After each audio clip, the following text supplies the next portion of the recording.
Bonjour et bienvenue sur la chaîne Armel High Tech. Aujourd'hui une toute nouvelle vidéo, un master dating avec vous sur le thème de la recharge à domicile. Générique.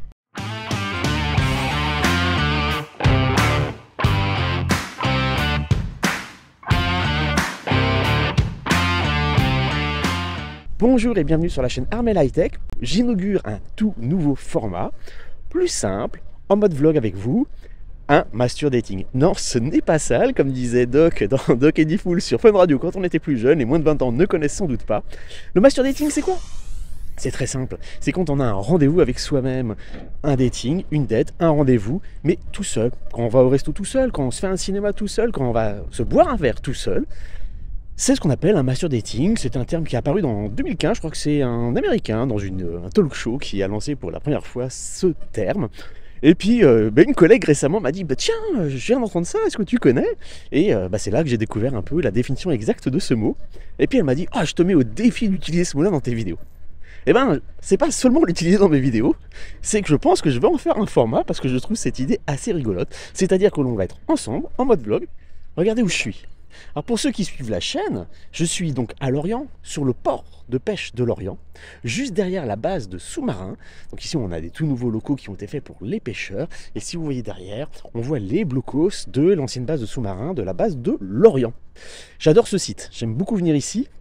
C'est très reposant et sur la chaîne, notamment toutes mes vidéos sur est-ce que je pourrais acheter. En général, vous avez des prises de vue des voitures que j'essaye sur ce lieu parce que je trouve que le cadre est super.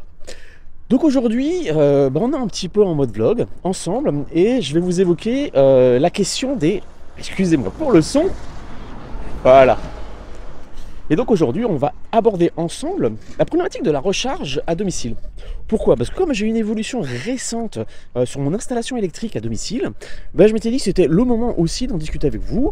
Certains d'entre vous qui me suivent avaient déjà une voiture électrique, donc vous êtes déjà un petit peu expert de la question. D'autres envisagent une voiture électrique et se posent la question, toujours les mêmes questions qui reviennent en fait. Comment je vais faire? Où est-ce que je vais me recharger, etc. Alors je vais vous mettre un petit peu en inséré des statistiques de ma Tesla par exemple, parce que j'ai la possibilité de récupérer beaucoup d'informations sur la Tesla. Et regardez, sur les 30 derniers jours avec ma Tesla, j'ai rechargé 83% du temps à domicile. J'ai fait 3 supercharges Tesla, une supercharge Ionity, et j'ai utilisé aussi une fois une borne 50 kW en réseau public. Et donc 83% du temps à domicile. Si vous suivez l'actualité en ce moment, on a des mouvements sociaux qui bloquent un certain nombre de raffineries totales en France, qui approvisionnent, je crois, 30 à 40% des stations-service thermiques en France. Et donc, on commence à avoir des problématiques de disponibilité d'essence. Aujourd'hui, l'avantage que l'on a avec l'électrique, c'est qu'on n'a pas ce souci de disponibilité d'électricité. On branche à la maison. Bon, je ne sais pas si vous vous souvenez de ce sketch de Danny Boone sur... Pourquoi ça sautait l'électricité là? Pourquoi ça sautait? C'est EDF? Ils ont coupé exprès encore? Les salauds! Les salauds! Sur les petits hommes bleus de chez EDF, avec ce risque de dire qu'on puisse avoir des coupures intempestives aussi lors de mouvements sociaux chez notre fournisseur d'électricité principal. Aujourd'hui, on n'est pas très embêté, mais c'est vrai qu'on peut se poser la question quand demain, 50, 60, 70%, 80% du réseau de voitures sera lié à l'électrique. C'est vrai qu'aujourd'hui, plusieurs mouvements sociaux, des routiers, des transporteurs du bâtiment public ou autres, utilisent un petit peu cette pression de la disponibilité de l'essence à la pompe pour essayer de faire fléchir le gouvernement lors de revendications. On verra ce que ça donnera. EDF, on vous doit plus que la lumière. Mais c'était pas tellement le thème de la vidéo. Donc la recharge à domicile, qu'est-ce que ça va donner? La recharge à domicile, en fait, c'est aujourd'hui ce qui est le plus économique pour nous, pour recharger nos voitures, parce que le tarif d'électricité particulier est aujourd'hui protégé. On sait qu'on a une crise actuelle énergétique avec une flambée des prix de l'énergie. Et aujourd'hui, suivant les abonnements que vous pouvez avoir, on va avoir un prix de l'électricité autour des 15 à 17 centimes du kilowattheure selon le type de tarification que vous avez, si vous êtes en heure creuse ou en heure pleine. Nous récemment, on était embêtés à domicile. Je vous montrerai, donc j'avais fait une vidéo de l'installation que j'en ai faite à notre domicile. On a fait poser une borne. Est-ce que la borne est nécessaire systématiquement à domicile? Non, non, non, non. La borne est vraiment pertinente si vraiment vous avez besoin ponctuellement ou régulièrement de charger rapidement à la maison. Moi j'en ai besoin parce que c'est très fréquent, quand je regarde mes statistiques, de recharger entre 38 et 45 kWh la nuit. Je peux rentrer tard, suite à mon activité professionnelle, autour des minuit, et partir tôt, à 6 heures. Et donc, moi, l'objectif, c'est de pouvoir, en 5-6 heures, récupérer 45 kWh. Et là, je suis obligé d'avoir une borne à 7 kW pour pouvoir le faire. Après, je pense que la très grande majorité d'entre vous, où le kilométrage est plus réduit, vous faites entre 15 000 et 20 000 km par an, sauf ponctuellement, je pense que une prise renforcée à 3 ampères, à 3 kW, donc des prises type Green Up à 16 ampères, sont largement suffisantes pour avoir une vitesse de charge. En 10 heures de temps, vous récupérez 30 kWh et c'est en général 40 à 50% des capacités de nos batteries actuelles. Donc la borne n'est pas forcément obligée, mais dans l'autorisation c'était important. On avait un souci à notre domicile, c'est que l'approvisionnement de la maison était sur un câble trop fin. Donc on ne pouvait pas dépasser un abonnement de 6 kVA à notre domicile. En effet, on est dans une ancienne maison des années 70-75 et qui est équipée du gaz de ville. Et à cette époque-là, EDF disait, vu que le chauffage va être au gaz, il n'y a pas besoin d'une alimentation électrique trop puissante des maisons. Et donc on avait un petit câble. Et donc je ne pouvais pas dépasser la puissance de 6 kVA. Le souci, c'est que même en bridant ma borne à 5 kVA ou 4 kVA, dès que je branchais un four, micro-ondes ou autre, les plombs sautaient très très facilement. C'était vraiment galère. Donc on avait fait une demande, dès qu'on avait récupéré les voitures électriques, à Enedis, pour modifier le câblage de la maison et pour augmenter la puissance de charge disponible au niveau de la maison. Ça a mis plus d'1 an avant que notre demande aboutisse, et ils sont donc venus récemment changer notre compteur, donc installer un Linky et modifier le raccordement de la maison. Et j'ai été étonné parce que finalement c'était pas si cher que ça. Ça nous a coûté de mémoire dans les 330 €. Donc c'était franchement pas excessif. Et donc depuis, j'ai pu basculer la maison en abonnement de 9 kVA. Si je voulais, je pourrais monter à 12 kVA. Mais j'ai déjà fait des essais avec la borne à fond, c'est-à-dire à 7,5 kWh. Four, micro-ondes en même temps, machine à café. Tout se passe bien, ça saute pas. Donc voilà, c'est largement suffisant. Et donc, ça m'a permis aussi, depuis aussi qu'on est passé sur un compteur électronique, c'est de pouvoir récupérer des données sur la consommation électrique et d'aller valider certaines choses. Il faut que vous sachiez qu'en fait, il y a une perte d'efficacité sur notre installation électrique, et entre ce qu'on consomme et ce qu'on a dans la batterie, c'est différent. Alors je vous montre des données que j'ai pu récolter.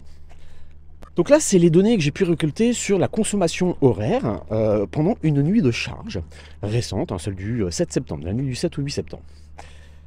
Et donc, si vous voyez ici, en moyenne, sur la nuit, j'ai eu une consommation de l'ordre d'un peu plus de 6,6 kWh.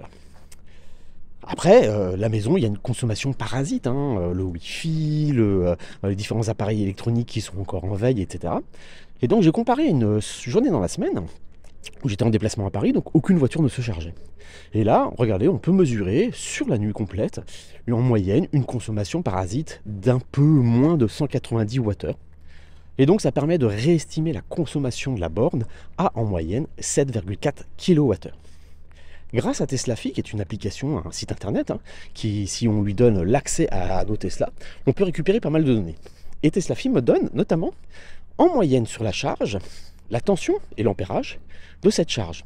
Comme la puissance, c'est le produit de la tension et de l'ampérage, j'arrive sur une consommation moyenne relevée par TeslaFi d'un peu plus de 7,2 kWh.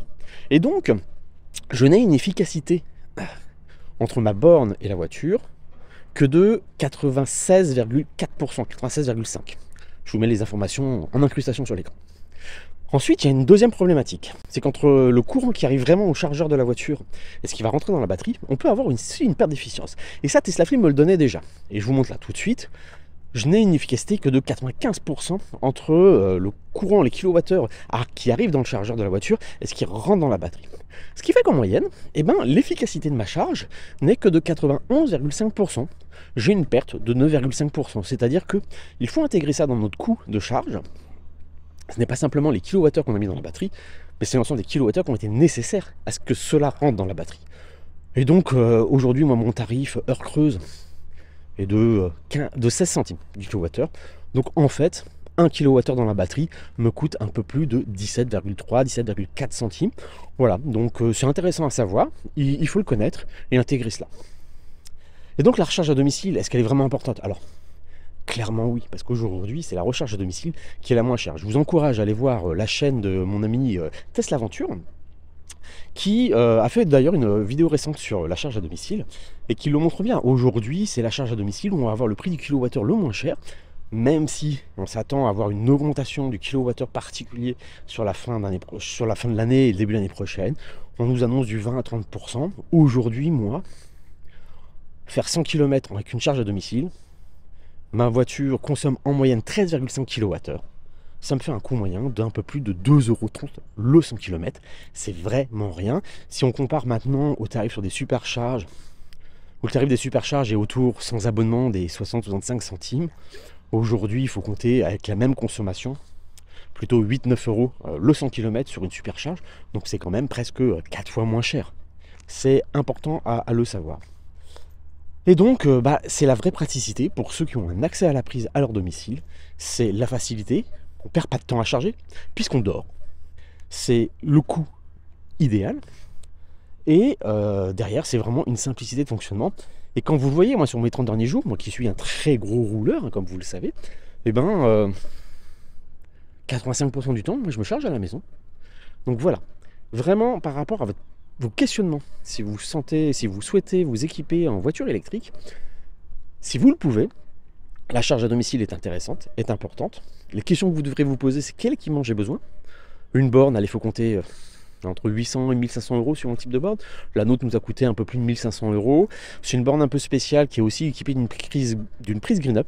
J'espérais pouvoir charger les deux voitures en même temps, c'est-à-dire une avec le chargeur Nomade sur la GreenUp et puis l'autre sur le prise de 7 kW. Mais non, cette borne-là ne va pas permettre les deux charges en même temps. Mais ça me donne une simplicité de fonctionnement assez intéressante. Et par exemple, si j'ai des amis qui viennent à la maison, qui n'ont pas leur capté 2, ils pourront brancher leur chargeur Nomade directement sur ma borne. Donc, est-ce que vous aurez besoin, alors à minima, une prise renforcée par sécurité, une borne si c'est nécessaire. C'est un plus, mais ce n'est pas obligatoire, et ça a un coût quand même. Et puis derrière, dans quasiment tout votre temps de charge, ce sera à domicile. Moi qui suis un très gros rouleur, avec ma Tesla, je peux facilement faire entre 250 et 400 km par jour. C'est très rare que j'ai eu besoin d'un superchargeur, donc simplement en partant à 100% tous les matins, parce que j'ai une batterie en lithium fer phosphate qui me permet de charger tous les jours quotidiennement à 100%, et je suis tranquille. Je suis libre de mes mouvements, je fais un petit peu ce que je veux. Voilà, écoutez, c'était mon premier Master Dating. Franchement, on est plutôt pas mal. Et puis regardez-moi ce paysage. C'est quand même assez génial. J'irais même presque que c'est jouissif. Non, la vidéo ne va pas devenir ce qu'elle ne doit pas être, mais regardez ça, c'est superbe. Moi j'adore, c'est vraiment jouissif. Bon, écoutez, si vous avez des questions, n'hésitez pas à les mettre en commentaire. Le petit pouce, et puis on se retrouve à bientôt sur la chaîne Armel High Tech.